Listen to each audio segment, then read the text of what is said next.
This is so cringe for me. Babe. Lalela. Babe. Because are you going to say every term of endearment? Babe.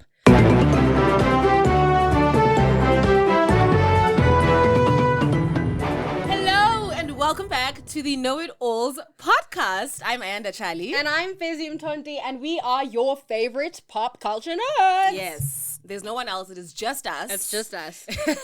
And this is why. Okay? Uh-huh. We do fun things like games. Yes. We do fun things like games. I'm also trying to introduce it properly because now we have a name, an official name. Okay. Do we? Did we take it? Did we not take it? Pop quiz? Yes! What is the point of a democracy if we're not going to take... Oh, we had another name that was in the mix. Wait, so there was no winner? No, there was no winner. Okay. But there was... Pop quiz had a more clarified reason. Of course. As to because she kind of explains herself. Yeah, she did. She says, well, Queen... I'm Pop. And then I'm Quizzical. Okay? So Pop Quiz temporarily is going to be a cute little jumble, right? It's still 5 questions. Okay. Just to play around. I miss images. I'm like 5. Okay? I need to see it. Okay. So we're going to do a little bit of that. So this is what I'm going to do for you, Queen. Oh, I hate images. Only 2 questions. Only 2 of these questions are image-based. And I'll tell you when to go to them. So don't worry about it. Okay. Without any further ado. Sorry to this human. Sorry to this human is the first round. And I'm calling them challenges today. Okay. It's the first challenge. Okay. There are 3 facts on your screen. I just can see these facts and I already know that this is... You know who this is. I don't. May I read this? So, challenge number 1. Who is this human? Uh-huh. He's a DJ. Okay. Sure. Born in Zimbabwe. Okay. Discovered by Oskido. Sorry to that human. I don't know who you are, sir. Okay. I wish you well in your endeavors and see you on the decks. Do you want another guess? It just infuriates me because it won't matter. It literally is gonna matter though. Okay. Discovered by Oskido. Okay, sure.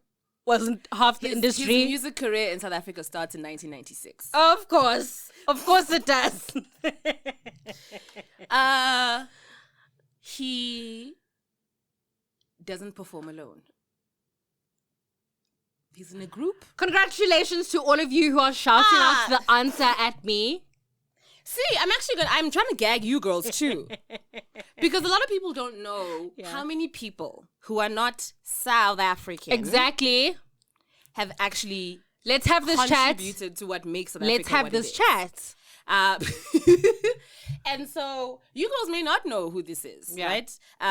Because we don't make enough space for people from other countries in Africa, in this country, to be visible, to be proudly, whatever nationality they are, and also be South African. Yeah, right? 100% in real ways. There's so many people's like stories that I don't know. Yeah. That I'm ashamed of not knowing, you know? Yeah. So I'm trying to get it. I'm trying to get it together. I also just want to say, Herman Mashaba is currently bullying a 23-year-old young woman who is born in Soweto. Okay? He's doing that on Twitter because her name sounds different than his, and because she is celebrating with her father and the folks that raised come her from her family. That's what he's doing. He's bullying. How dare you be visible with your Nigerian family? How dare you show us? He says that these are, I don't even know. We'll put the unfortunate tweet up. But it is disgusting. And I think we need to have a serious conversation about xenophobic vitriol in this country and the ways in which xenophobia is this deeply arbitrary thing that the metrics of shift and change every single day. So in 2008, it was about Indololwane, right? A word, might I say, which is not commonly used. Even by Zulu speakers. In 2008, we killed South Africans. 2. Because there's no way of knowing. We killed South Africans too because they couldn't say Indololwane. Okay? I'm sorry. Dude, we could go on for days getting infuriating. So, do you want to get another guess for this? I want you to tell me who this is. Okay. And King, I believe in you. I'm so sorry. I'm just in a mood because I have been shouting at Gayton from my Twitter That's another one. The whole day. I should have being like, the tweets. This is disgusting. This is disgusting. You do not, as a civil servant, get the opportunity to display your xenophobic vitriol. And also, how dare we as South Africans platform a bigot in this way? Sorry. 100%. And I don't know where we will be going. You don't want another. Sorry to this human. But he's a DJ. All I have to say to that is I reported his tweet. I don't have time for him. Anyway. This is DJ Jasid of Bongo Muffin. What?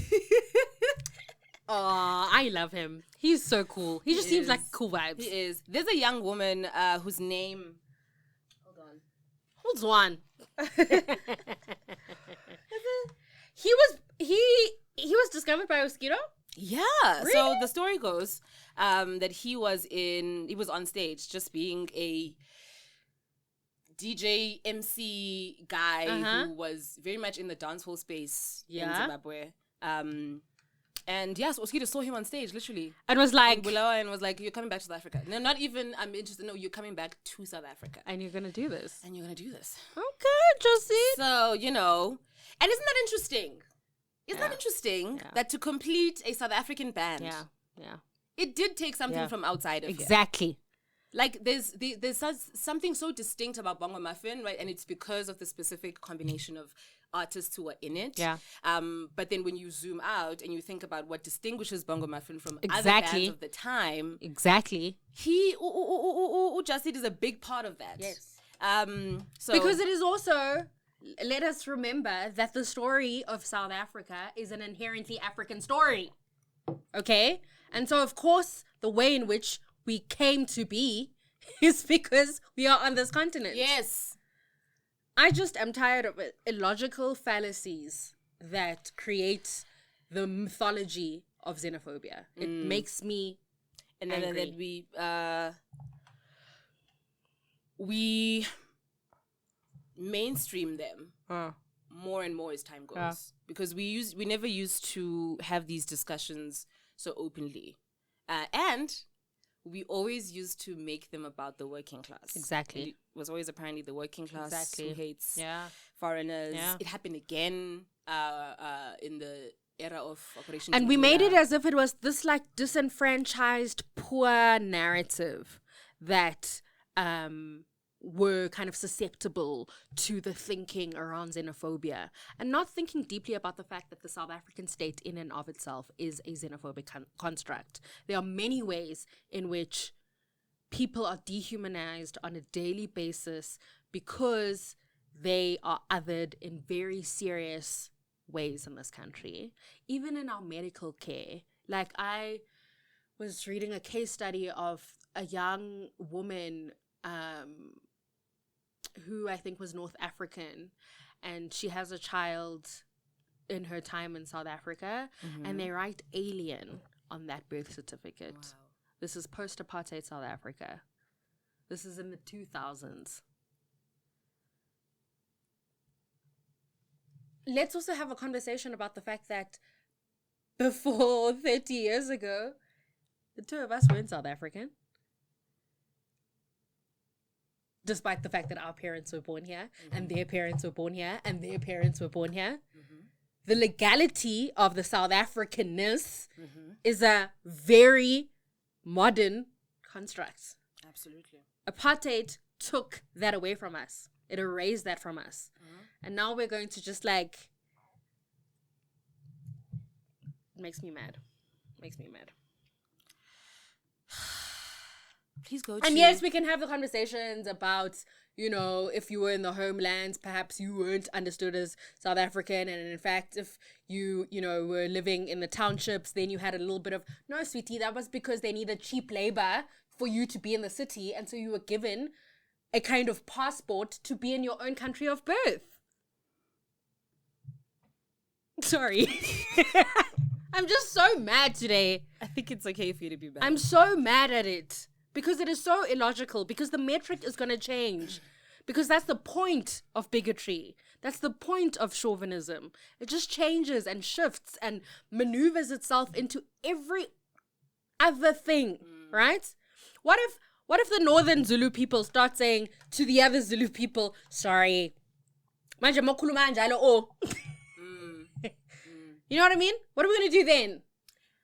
I guess what I'm saying is that we have been doing that. Like, we're in a cycle. I'm just saying that the people that continue this kind of speak, who themselves, if they have a serious look at their own kind of like histories, potentially question their authentic South Africanness, because all of us inherently will have to question it, right?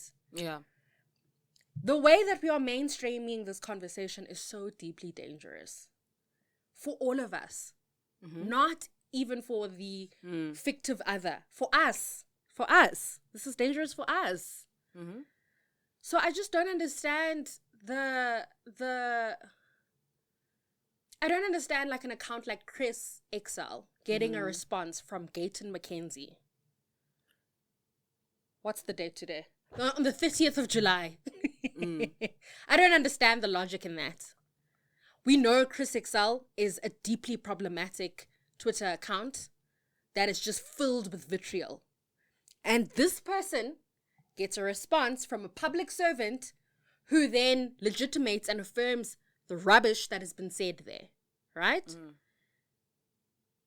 I'm sure this person who hides behind an image of a young woman who has tarnished the life of this young woman because he uses that and has refused to give her back her image, by the way, this coward himself will have to think deeply about the ways in which his South Africanness needs to be questioned as well if we continue this logic. And then what happens?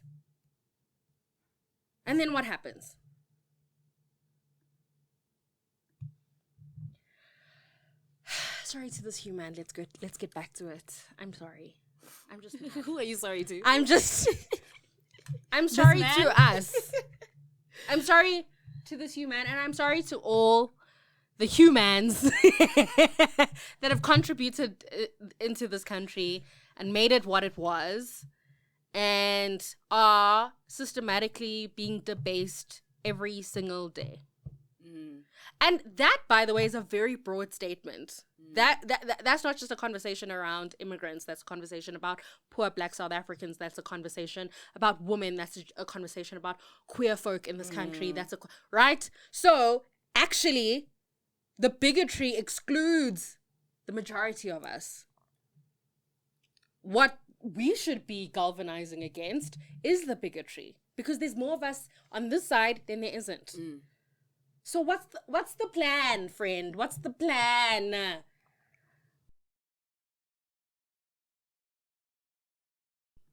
I mean, we go to challenge 2. Okay. Sure. Do you see a slide? I do not. I will now. Oh. Uh-huh. Okay. Okay. So in front of you, you have... on the same show? In front of you have Kim Engelbrecht. Yeah. You have Unimrod Ngosi. You have Aaron Moloisi. And you have Maschaba Mushweshwe. Oh, it says Gloria here. Yes. Okay. I just want to respect her because she probably wants to go by that one. Okay. But the journalists are still calling her Gloria. Okay. Kim Engelbrecht is an actress. Yes. Born in Belleville, Cape Town. Shout out. Belleville. She's also a TV host. Yes. Very little known fact because I don't remember seeing her. Yeah. And she's just like killing it in the States, and she's in all these different That's series. my next line. She's known for her role as Lolly. Remember Lolly? Yeah. In Istingo. Yes. That's like my most vivid memory of Yes. her. That's like how most South Africans know her. But she's also been on a sci-fi series called Dominion in America, which I think was the first international I think I watched regular role. I will always watch nonsense sci-fi television. I believe in nonsense. How do you even find it? C-grade nonsense sci-fi. Is it escape? It's just television? It makes me so happy. But something that is actually quite good is it's on Netflix. What is it called? I'll remember it. But it's Black British youth in the south of London, and it's just great. Is Supercell. Supercell. I've been hearing things about Supercell. So that's Kim, right? And then we have Nimrod, who is like Nimrod Nkosi. Nimrod Ngosi is Jamali. Yeah. Right? But he's also, maybe to younger people, the Lotto Man. Yes. He presented the live Lotto draw. And he's currently on Generations, being a bad guy. Is he back on Generations? He's a bad guy on Generations. How dare you say that? I love that. Why would he do that? Is he doing that English? Or are you doing that? Basically. So that's Nimrod. And then we have Umaschaba Mushweshwe. She's an actress. Yes. And she's best known for, she's done many things. I also remember her hosting, no, that wasn't her. But she's mainly known for her role as Madiga on Scandal. Yes. I want you to tell me. Yeah. What Aaron does. What these 4 people have in common. Muvango. Yes. Ding, ding, ding, ding. Yes, because Kim was on. What they all have in common. You haven't given me Aaron's biography. Okay. Is that going to help you? Are they all not just actors? He's an action TV host. And he's best known for his role as the lead in the 2007 limited series After 9. I don't know what these people have in common. I know that they are wonderful South African entertainment people. Yes. That's what they have in common. Yes. What do they have in common? Guess number 1 is they have hosted this talk show. Each of them has hosted this talk show. Okay, so it's not the Lotto. No, it's not the Lotto. They have all... It's not Top Billing. No, but good guess. That's strong. It's a youth show. It's a youth show? Mm-hmm. I don't know. Youth show. And Top Billing was a good guess. I mean, I guess because it's a it was a fair guess. I'm not saying it was close. I'm just saying it was a fair thing. It's definitely not Yo TV. And remember, they would have hosted when they were young. Okay. So on MTV something? MTV, my baby. Not MTV, sorry. Mnet? No. Open Time? No, my baby, just SABC. SABC. Yes. The South African broadcaster. Final. This should give it away now. Okay. It wasn't a variety show. It was kind of a current affairs show. Youth show. Current affairs. I don't know. It's Take 5. Whoa! What a throwback! Guys, did you guys watch Take 5?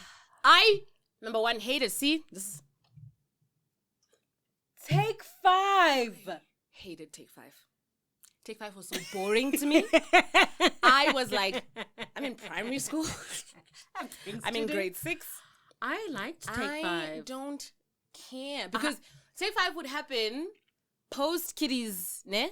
And pre 6 p.m. soap opera. Yes. So I'm like, let's move this along. Get it together. I think I was... If I wasn't watching Take 5, I think it was around this time slot, I would go on ETV to watch Passions. Yes! Now that's fire. Now Passions was fire. Okay? Timmy in the microwave. in the microwave. Tabitha, Sick. Okay. down. I was actually talking about the other But day. Take 5. Yeah, I do remember watching Take 5. I do. I wonder though if I liked it or if my parents liked it. I'm not actually sure. Liked it for you. Yeah, I liked it for me.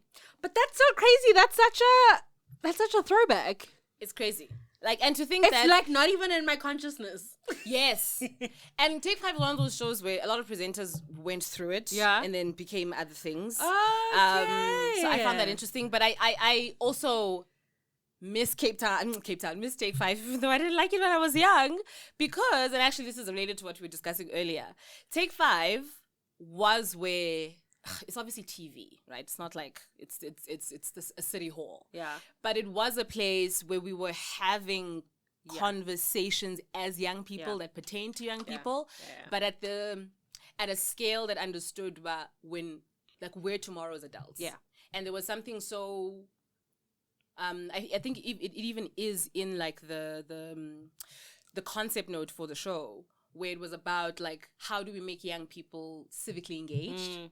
And how do we also inform young people on like how this country works? Yeah. Because I think my suspicion is that early South African broadcasting took the kind of civic entertainment mandates incredibly seriously. I think there actually was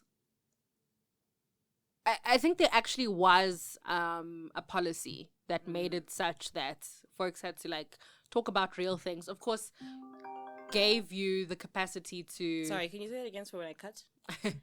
I think that there was some kind of policy that South African broadcasting had to attend to that would have made it important for kind of some civic messaging, engagement, something to be available on the show. And of course, I think you could then interpret the creativity of that show in whichever way that you wanted. I think about the Soul Cities and so on and so forth. Soul bodies. That kind of stuff.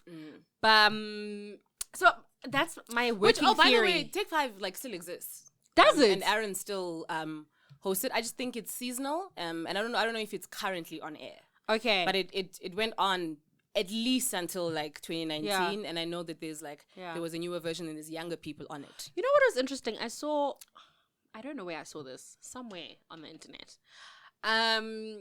Someone was saying that we've kind of lost, what streaming has done is that it has segmented the things that we watched so much so that there used to be a point in which, because things were playing on television that we'd all have to communally come watch. Yes. Even if I didn't like my dad's show, right? Even if I didn't like Imizwilili. Yes. Yeah.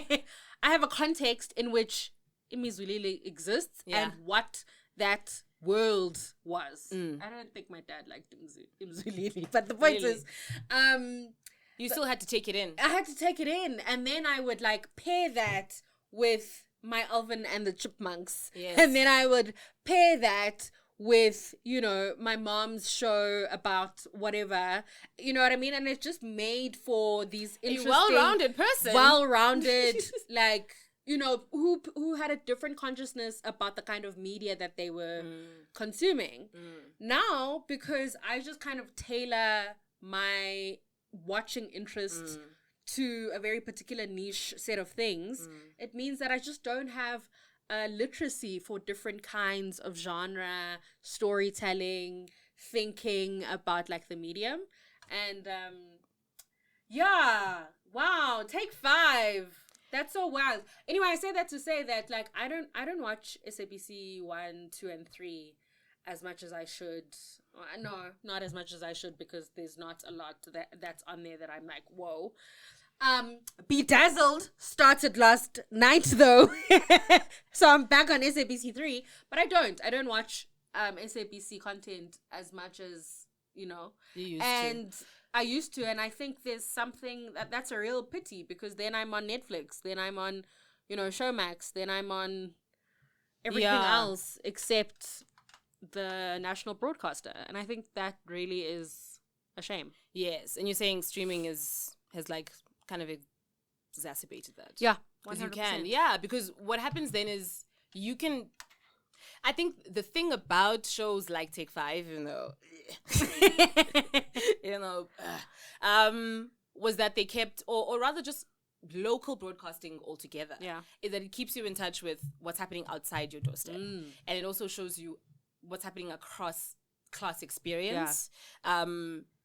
And so the national problem does make it to your house. Yeah. Yes. And I think now the national problem isn't making it to our homes. Yes. And we're and we can only talk about it based on like the Twitter images we see and the, You're so right. Hey guys, I think everything boils down to touch grass. Yes. I think I'm gonna say really a lot. Does. What I really mean is like touch grass because you're so right. And I feel like the vitriol in our social media has also been exacerbated because now we're not human to one another. Like we don't cross paths. And then gengoku, we also think that if I'm only experiencing the problem this way, I'm only dealing with it this way. So if I'm only seeing it on Twitter, I'm only gonna fight it on Twitter.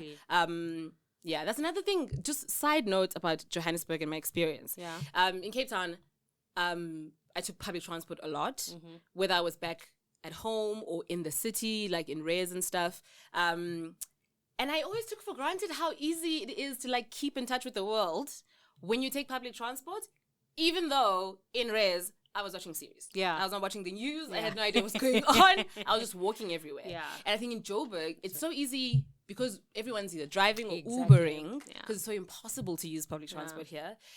It has been easy for me to like lose touch, Yeah. And as a journalist, it makes such a difference. Yeah. It's like I can't quantify it, but qualitatively it makes a difference. No, and I 100%. Found myself having to like take a taxi, even if it's like a short trip, just like every now and again, because I work from home, I can Uber places. I would have to like, be actively taking taxis, and that's the only way I could remember and also get to know Joburg because I'm not from here. And get to know who in Joburg who isn't in the city lives here, like who makes up Joburg. Yeah, that's interesting because also for me, I've had a car ever since I've moved here. I've had a car for many years, in fact, and it means that I don't have the kind of the touch point with different folks that typically I wouldn't interact with. And so I'm in this little car. Everything you do is curated. The time. Yeah, but I do make an effort to listen to random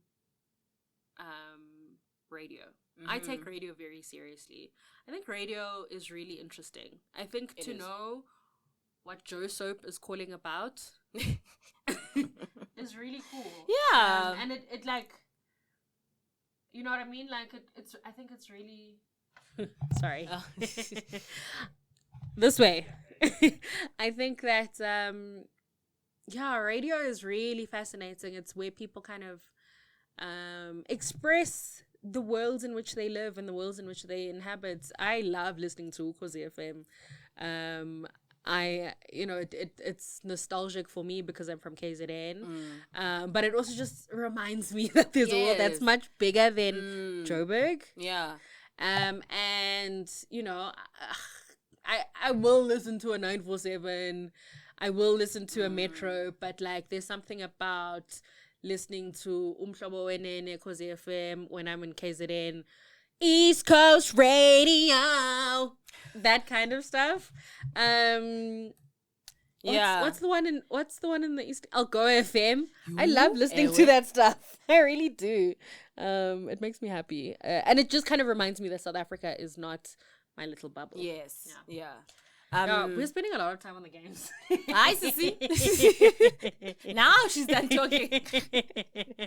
Okay. Question 4. 4? Yes. How did we get... Okay. Oh, sorry. It's slide 4. Okay. What do these shows... What do these shows have in common?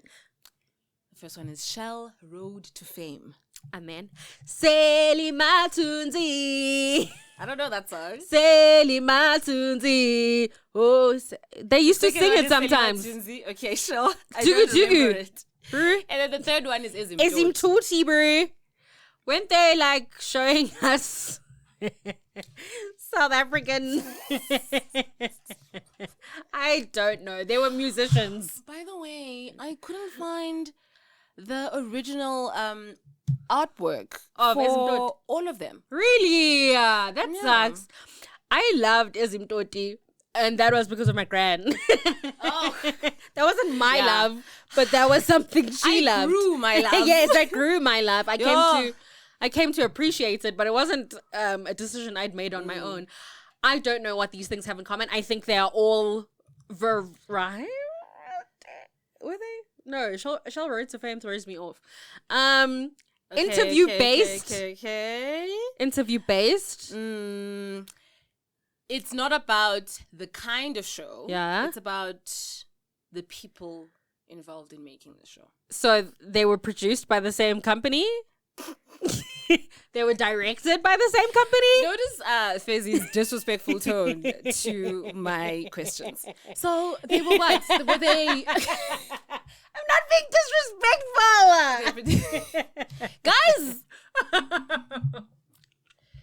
So, there is a man. Yes. Voice of the people. There's a man that I found out about. Yes. No more than 24 hours ago. Whose name is Baby Joe Carrera. Okay. Baby Joe Carrera is the man responsible for Selima Tunzi primarily. Uh-huh. He got his start in Shell Road to Fame. Okay. And then finally gave us Izimtoti. What does Baby Joe Carrera, what's the story? Hold on. And then he did a bunch of Metro and Sama Awards shows, right? He's an executive producer. But that doesn't say anything to people who don't work in the industry. Yeah. So an executive producer is essentially someone who might overlook the entire creation of a show, or, because that wasn't the case with Baby Joe, but in other instances, they are just the person at the production company or at the channel who okays things and like oversees the shows that are being produced. But Baby Joe actually like conceptualized Selima Tunzi and also conceptualized Izimtoti. But obviously at that point, SABC One was just saying, we need this kind of show. So it would be commissioned and then be like, we need a show that does this, this, and this. And I think the fascinating thing about Baby Joe, number one, is that I didn't know about him all this time. He's an anonymous man. Yeah. But the other thing is that this is a colored man who was able to make a show like Selima Tunzi and make a show like Izimtoti, shows that are deeply culturally conscientious. Yeah. And I think the pleasant surprise for me above everything was how much care he took. Yeah. Because those shows taught me about my fellow South Africans. Like Umpaqanga is not music that is like local to Cape Town. Yeah. I only know that through, Izimtoti was more than one genre, but in my later years of my childhood, it was mostly Umpaqanga and Isqatame, and then it was replaced by Ezodumo. And apparently he also came up with the term tukutuku. Because he was someone who was spending time with all kinds of South Africans. And so look at what he was able to make. Yeah. And I also love the fact that he clearly wasn't making it about himself. Yeah. I love that. That's such a good... It was so hard finding his interviews, anything. Like, he's always spoken about in the third person. Yeah. The only interview I could find was him speaking on a red carpet. He also helped create the Feather Awards. He's just... Listen, there's a picture of him with Tammy Dish. This is someone who's, like, in the world, in the culture, but, like, is not visible. And so I would love to have him on the show at some point when we start interviewing people. But I was like, this is the fun fact. I just learned about him, fully stumbled upon. Yeah. And, And then you were just like, wait, this name keeps appearing. Who is this person? Literally, I just was surprised Selima Tunzi was him, because I was not expecting... Sure. That is such... a good South African story to tell. Yeah. Yeah. And I think also because we're not a culture, because our industry isn't, as big. Yeah. We don't have a lot of room to celebrate the people behind the mic, the camera, the thing. But that's who's making these shows. Yeah. And that's who's... A lot of what we're referencing came from the hands of these people, right? And like everyone else... was just as important. Just as important. But it wasn't the front of the camera. And I feel like that's just half the story. That's so cool. That I would love to get to know this man. Like, someone get a documentary going. Okay. Wow. Finally, you have 3 screenshots in front of you. Again, this is not disrespect. This is just knowing this is going to go poorly for me. The immediate defeat.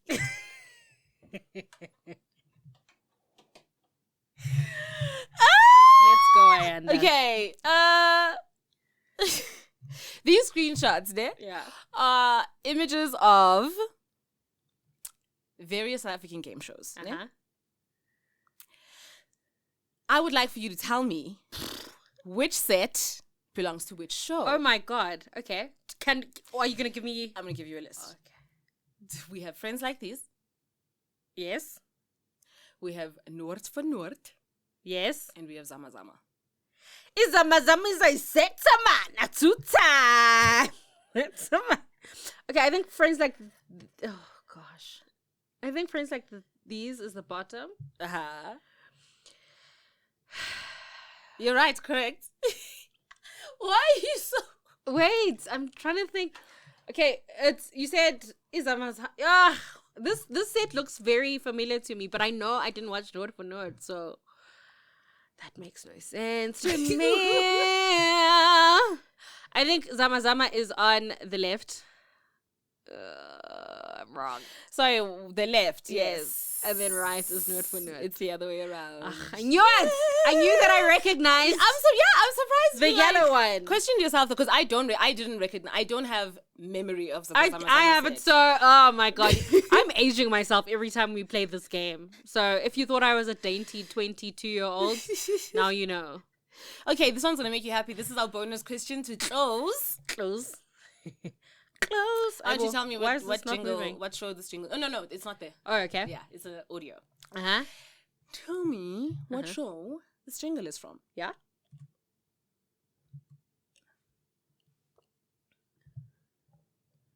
Okay.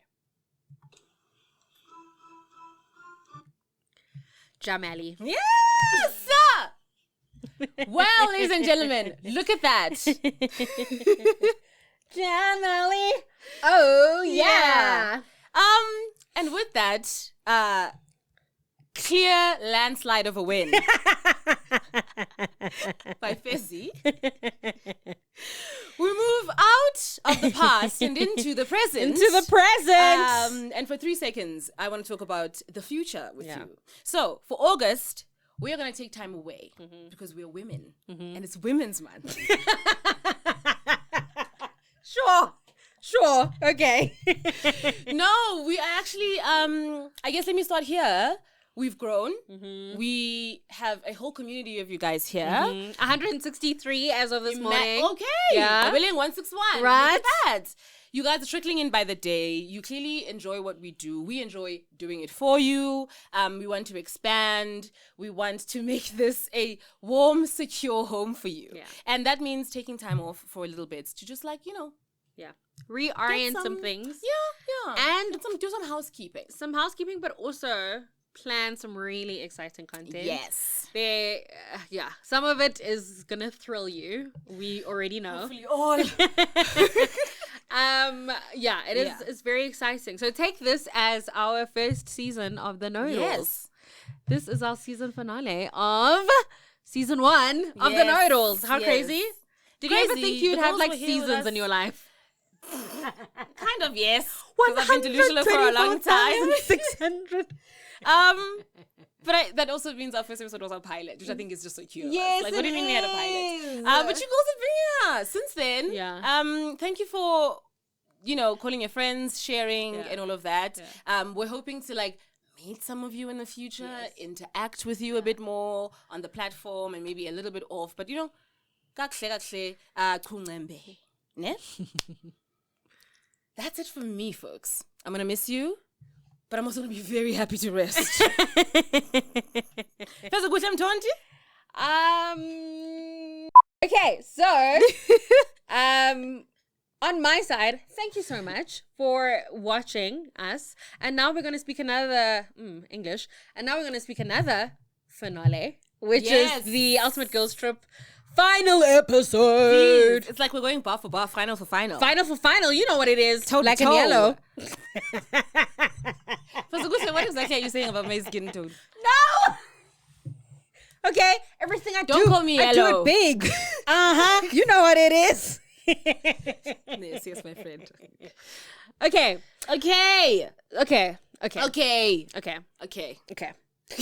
So we're in the middle of the fight. Yes. Where Ulundi.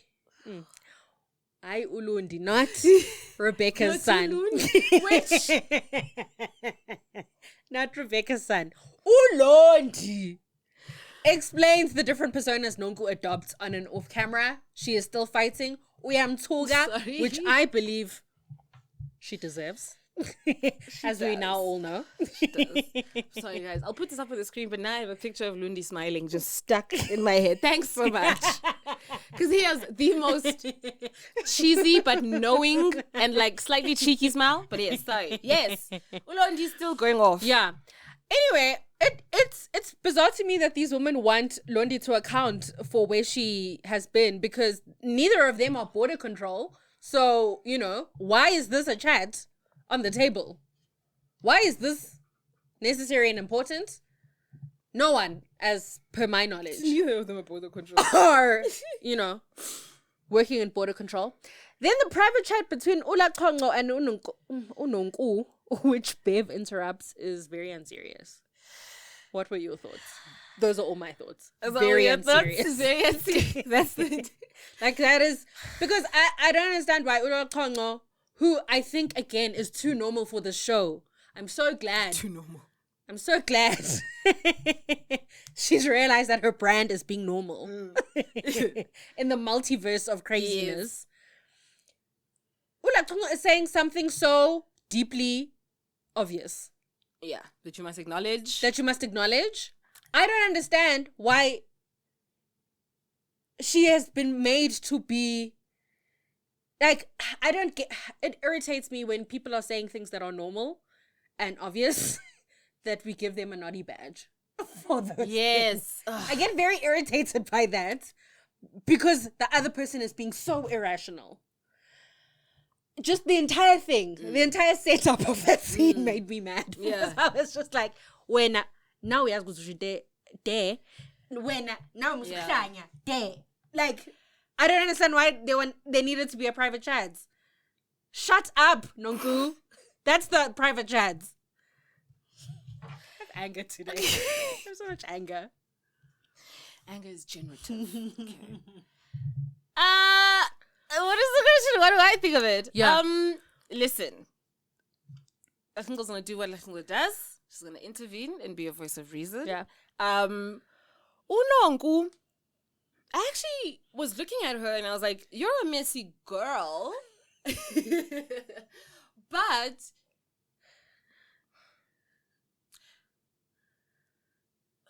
it's tricky because I really was like, I'm genuinely trying to like take what Nongo is saying and give it a chance. Like, I don't want to immediately dismiss it, because I feel like, yes, Nongo is messy on camera and means to be. Yes. But I do think Unongo, by the time Ulatungo's now explaining what's happening, she's jarred at why the reaction got so big. Yes. Ne? But also, it's not up to her to tell Londi how to react. 100%. I still feel like Londi's reaction was justified because obviously something had been bubbling.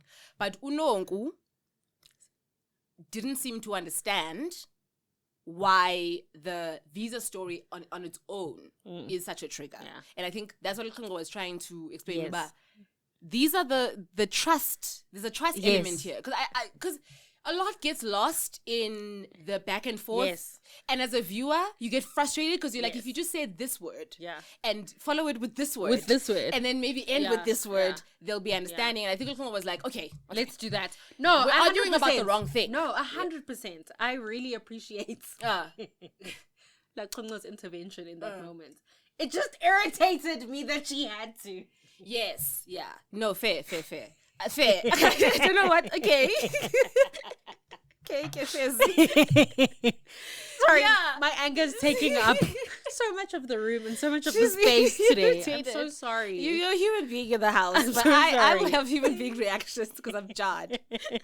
So I was like, okay, this is useful because it gets us forward. Mm-hmm. These people are mad about things that they aren't articulating, and so fair. What's more interesting for me is Unonku then going, I'm just gonna be the bigger person. I don't get it, but I'm gonna be the bigger person.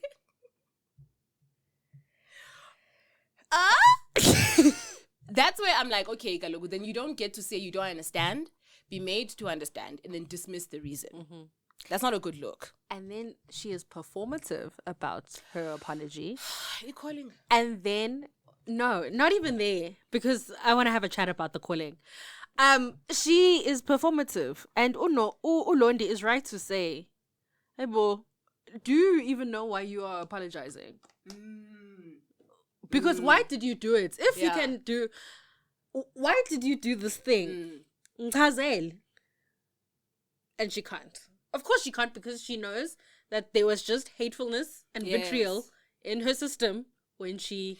But it's also because she wants to invalidate Londi's feelings. Exactly. And she doesn't want them to carry weight, because that's what she ultimately has to humble herself on. So she keeps going on about facts. When someone keeps trying to like interrogate you about the facts, when you're just trying to communicate your feelings, you're being gaslit. Yeah, 100%.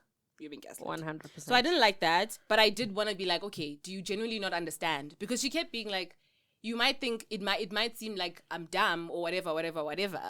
And I think I'm also just sympathetic because in adults, like in the adult world, and it's hard because they're on a TV show, like they are, but it I'm making more room for understanding that sometimes what is human for me, what is like you would do that, like, come on, that's a human thought process, isn't a given for others, and vice versa. So I was like, I'm leaving room for you to say, okay, you know what, there was like a social sensitivity or like an interpersonal sensitivity I didn't have here that I missed, and I'm trying to understand, because I've been in situations with friends where I'm like, okay, I missed this, and yes, it's a common sense thing, and maybe with the older friendships it makes more sense, like, oh yeah, of course, that's instinctively I would do that, and I understand why you would feel that way. So I wanted to make room for that, because I'm like, it's okay to be like, okay, we don't know each other, and you didn't understand, yes, because Unongu kept saying, I didn't get that you were irritated when I asked it again, which I still don't believe. I don't believe that. But I wanted to leave room for it. Because Unlondi also didn't, in that second stance, she said something to dismiss it, but it wasn't a boundary. Yes. Yeah, so that I want to be fair to that as well. I don't know. I think and Nongu's like, well, I might have missed it because, you know, we haven't been friends for a long time. We haven't seen each other for a long time. And so I kept pursuing it. I don't think the intention from the beginning was ever pure. Yeah. But I do think that there was a You know what irritates me is this, at this point, Unongu has been in the pool making it tea. To where even Bev is like, just drop it. Like, girl, this is not even of consequence. She really should have dropped it. Do you know what I'm saying? So I don't have the room that you do. I'm like, wrong, and uyazazi. And the fact that you thought that you could bring this up as tea to the girls earlier lets me know that you are doing this from a place of maliciousness.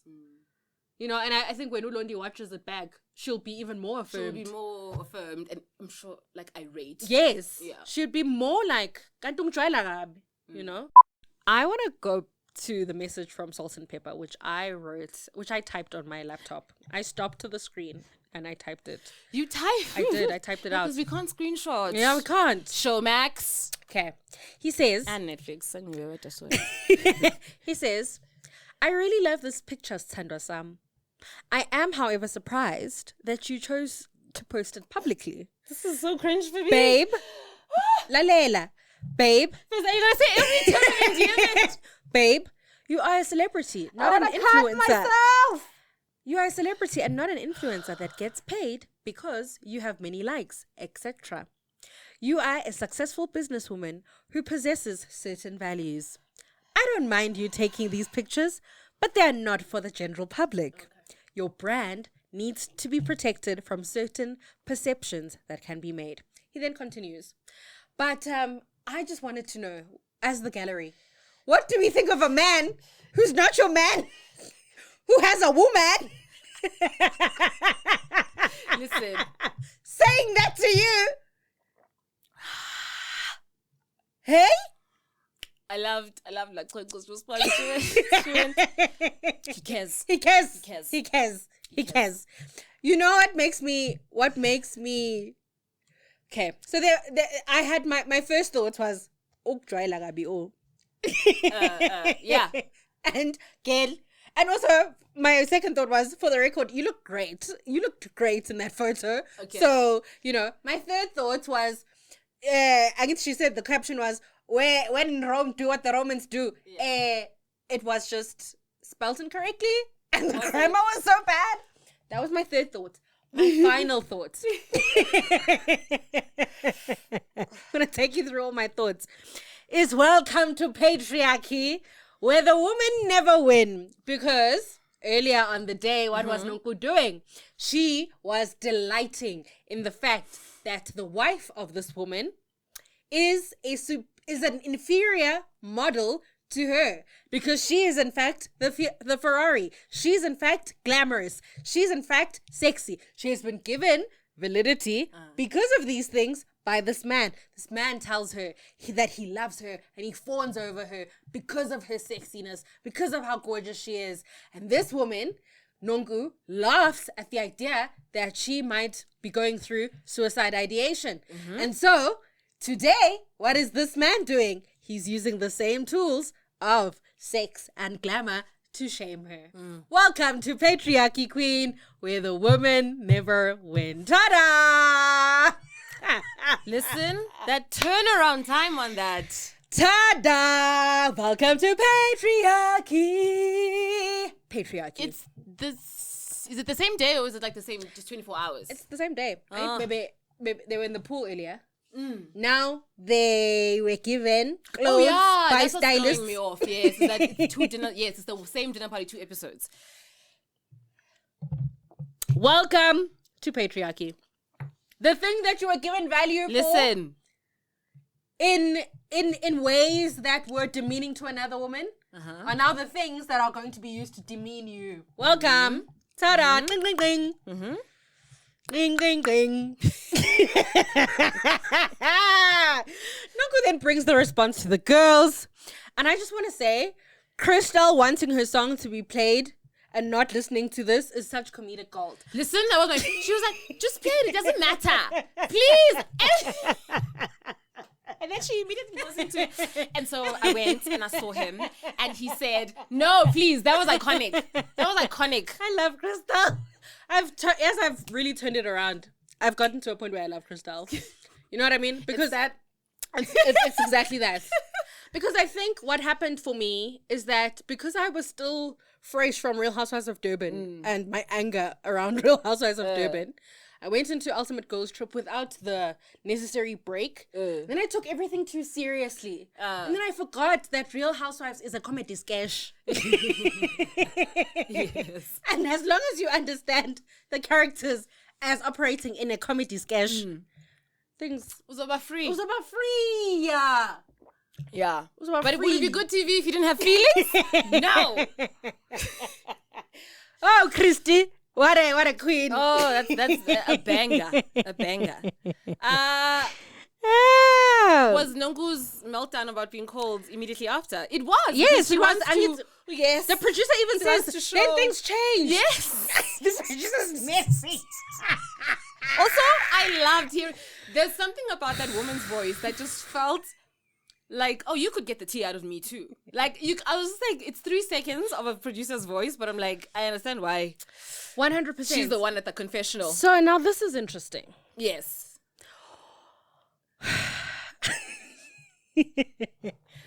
okay, I can't believe I'm being shamed. Yeah, it's my body. Yeah, Jamaica. Yeah, do what the Jamaicans do. Yeah, I'm so beautifully. He's here for clouty.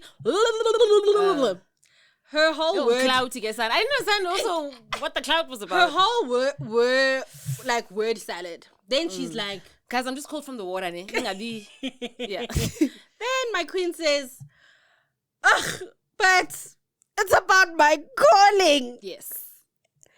I am a child of God. My first reaction is, ungenapu child of God. Okay. And we're yet, I guess I'm child of God. Okay. Uthi ulachongo. Angathi inkosi ngamsiza uNonkulu. Angathi sinomthandazela. And then she then continues to say, which parts is the calling? Is it the pictures or? Yeah. What is he getting in the way of? And how is just how are we what are we communicating? I want to know your thoughts. Calling wise. Just calling wise. And do I get in that moment too? Oh no, you didn't let that slide. She said because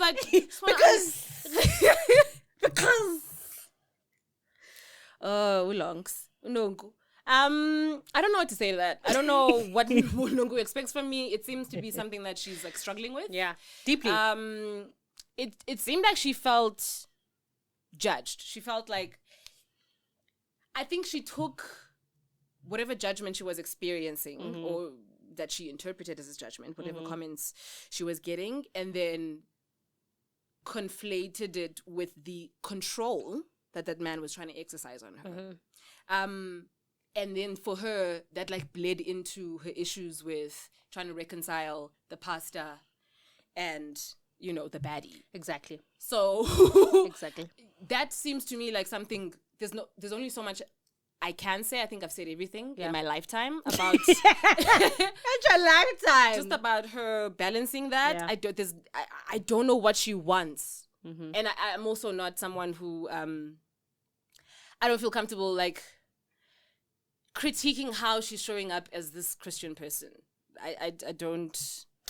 I think she needs. That's something for her to reconcile. Is my point. I don't think there's anything else anyone can do who's outside of her. Can I venture into a critique? How could you do that? Can I try? I write it down here. Go ahead. Nonko, I think, is struggling with her internalized misogyny.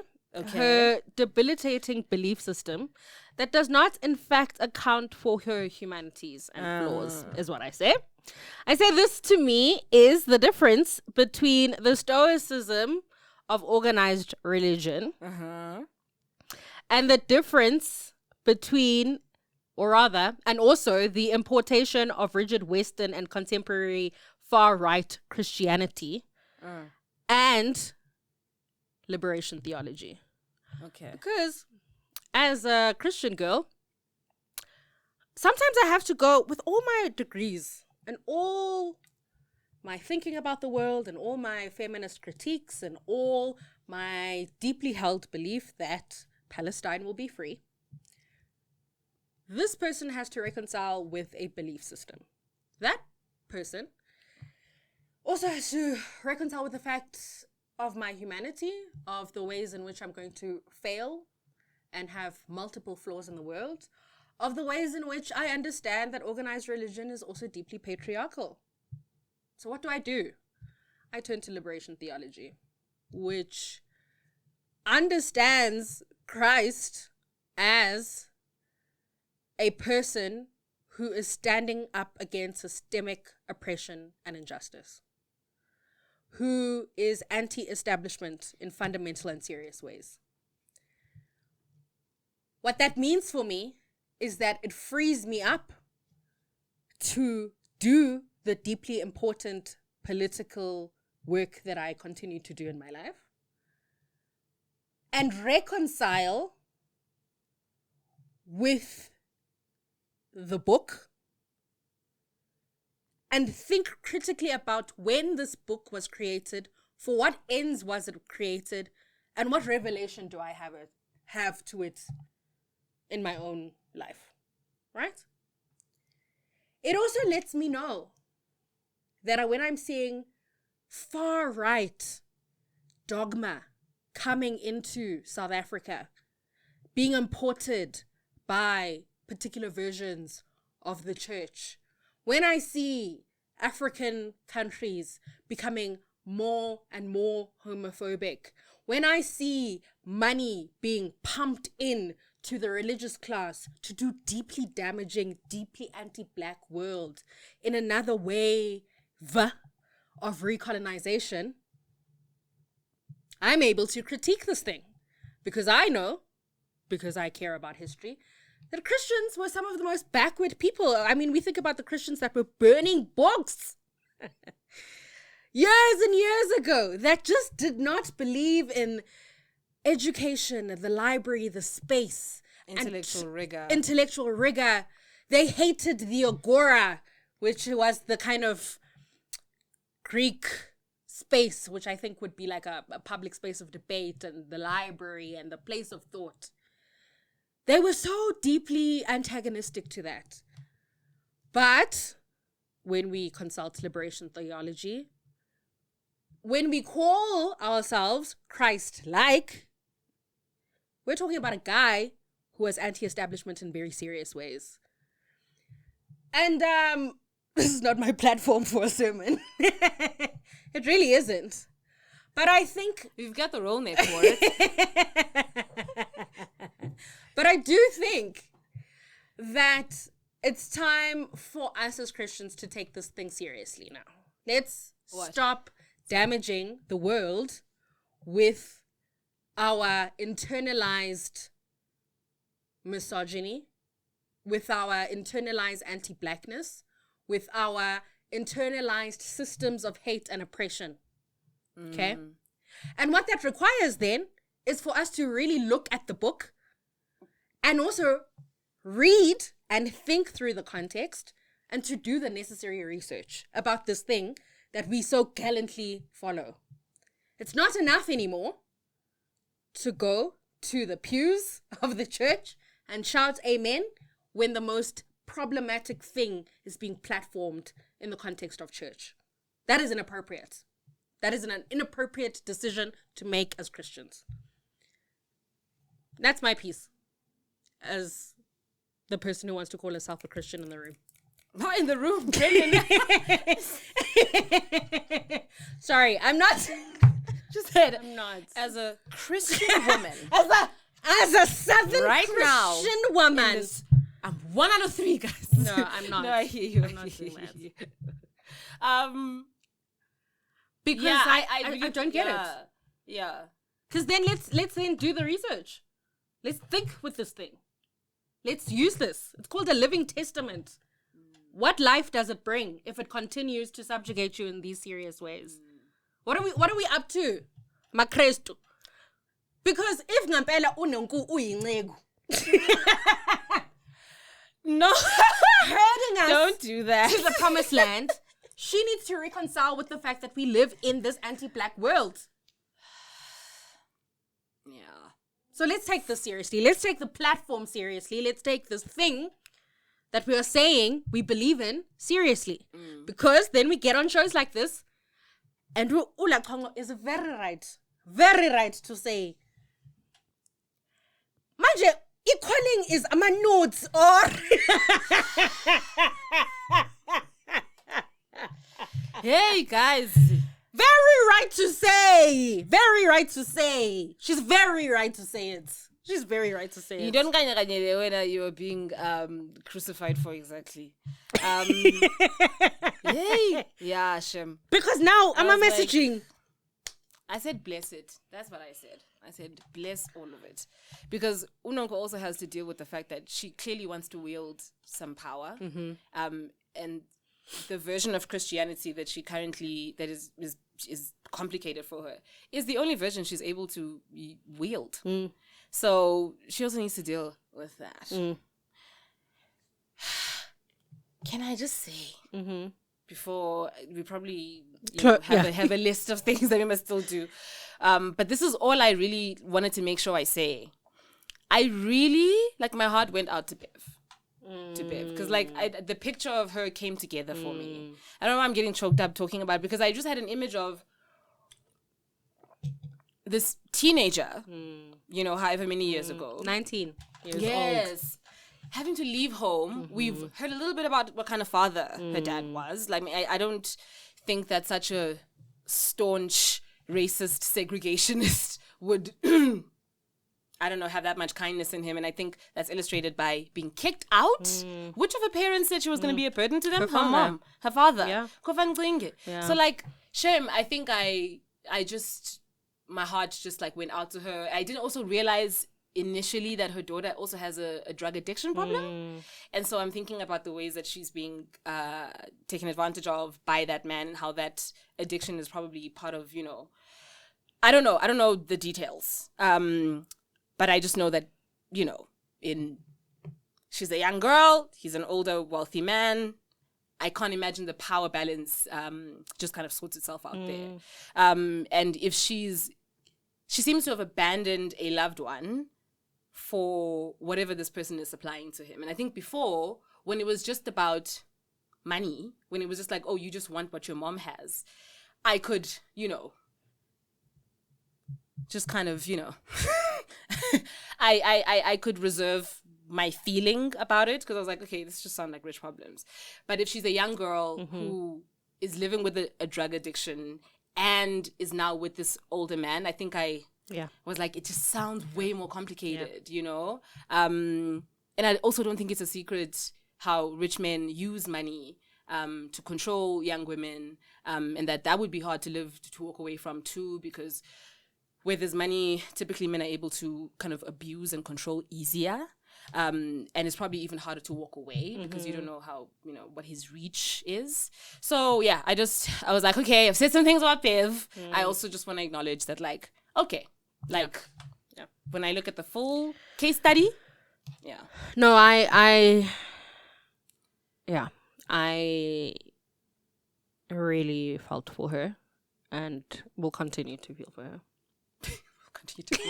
No, in like 100%. Yeah. I just and her telling us that story, and it just was hard. Just like, it feels like it's out of her hands. It just was hard, and her in the diary session was so hard. It was so hard. Yeah. And I really hope she had support after that, because that was hard. Yeah, dude. And even though she told us Kutsi she's healed, the fact that she still gets choked up, it's just hard. It's just hard. And then I had a mild irritation at Letabo being like, how do we fix it? I was like, no, just let her sit. Yeah. Just let it sit that this thing has happened to a person. Don't listen to respond. Hear her out. Yeah. This is tough. Anyway, Bev, Queen. Man. Yeah. Anything else you want as a final? Did you want to talk about the morning after, which wasn't on camera? No, I mean, I just said it was inevitable that Nonko and Londi were going to fight. And I said that that kitchen standoff was bizarre. It gave me life, though. No, that kitchen standoff, I forgot about that kitchen standoff. It was so bizarre. It gave me life. And I also realized that Nonko is actually a better person than me, because I would have been petty enough not to hug. I think that's part of the pettiness. No. Sorry. Keep going. No, because Mina, if you had allegedly called me the devil, all these things, yeah. Because also let us remember that Unoko doesn't have a relationship with the truth. Okay, not a strong one. So when she's telling us that she's demonic, I just don't see Ulondi saying those things. Okay, but anyway, and cause she started with, she basically said exactly basically. Anyway, so as soon as she does that, I'm like, girl, namaga. Okay, but I'm clapping it. You're telling the truth. Anyway, you think she's hugging her because why? No, I'm saying I wouldn't have hugged her. But I'm wondering why you think she, like, just because she is a child of God. That's why she was hugging her. And for me, I'm sorry. If ngingakufuni mina, angikufuni. Yeah. I'm sorry. It's the Zuluness in me. It's No, the Zulu. Ladysmith in me. It's the Umjaylangabi in me. Yeah. Don't even touch me. I come with all that baggage. I think it's So most Umjaylangabi. yeah. Oh, nothing. Yeah.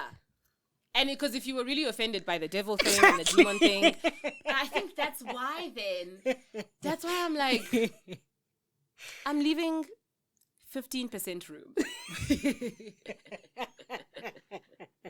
But yeah, that's me, guys. That's also me. Thank you so much for being with us for how many episodes? 16? 16 episodes, friends. This was season 1. Season 2 is coming. Don't you worry. It is going to be fantastic. We are so thrilled. Ooh, oh my God. We are so thrilled. It's going to be so amazing. In the interim, in this month, go and collect friends and homies and ex-lovers and current lovers and parents and whomever. And save money, because you never know. And tell them to watch this podcast. We would love to grow this community, and the exciting things that we are going to have after this break will need us to have you and a bunch more people around so you can talk about it. You know what I mean? Do you know what I'm saying? Oh my God, please, one last time. Do a Bev line. Can I have either a Bible line or a random generic one? I don't even know. I don't want to remember. What's wrong? She said she How called can the it- Bible. How can something from the Bible Yes. be shut?